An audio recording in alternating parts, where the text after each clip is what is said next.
anaknya sendiri. Apa jangan-jangan bayi yang meninggalin ditumbalin nih sama Pak Dharma? Ada lagi yang nyeletuk, bisa jadi memang ditumbalin sih Bu. Kalian sadar nggak? Pak Dharma baru punya mobil baru loh. Waktu itu aja Bibi tuh sempat minjam di warung buat makan mereka. Beberapa hari kemudian ada mobil baru. Pasti dia pakai pesugihan tuh Bu. Nah, desas-desus soal suaminya itu langsung bikin Inuri kepikiran.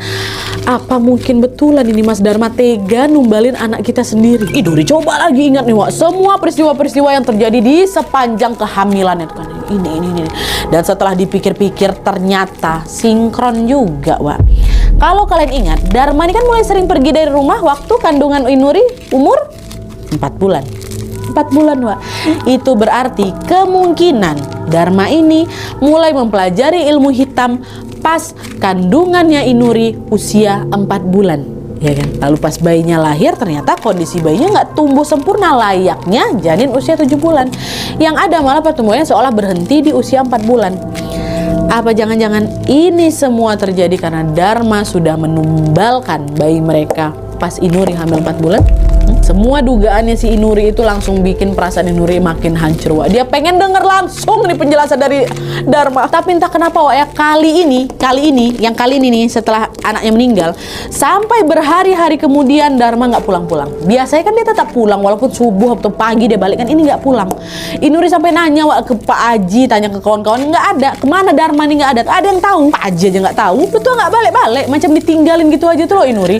Kesal lah Inuri kan, langsung lah diboyong yang ketiga anaknya pulanglah ke rumah orang tuanya yang di Jawa Timur.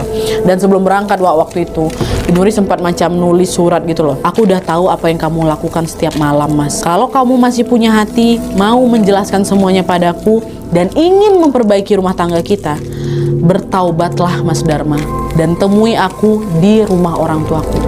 Aku tunggu di sana bersama anak-anak kita, kata Inuri kayak gitu. Waduh, pergilah mereka ninggalin rumah tuh kan. Singkatnya berangkatlah Inuri dan ketiga anaknya ke rumah orang tuanya Inuri di Jawa Timur. Dharma jelas tahu kan Wak di mana alamat rumah orang tuanya Inuri. Tapi setelah ditunggu selama berbulan-bulan Wak, nggak datang-datang juga si Dharma ini. Enggak. Dan hal ini juga lah yang langsung membuat Inuri ini mantap untuk bercerai Wak. Akhirnya Inuri pun ngajuin gugatan cerai ke pengadilan agama.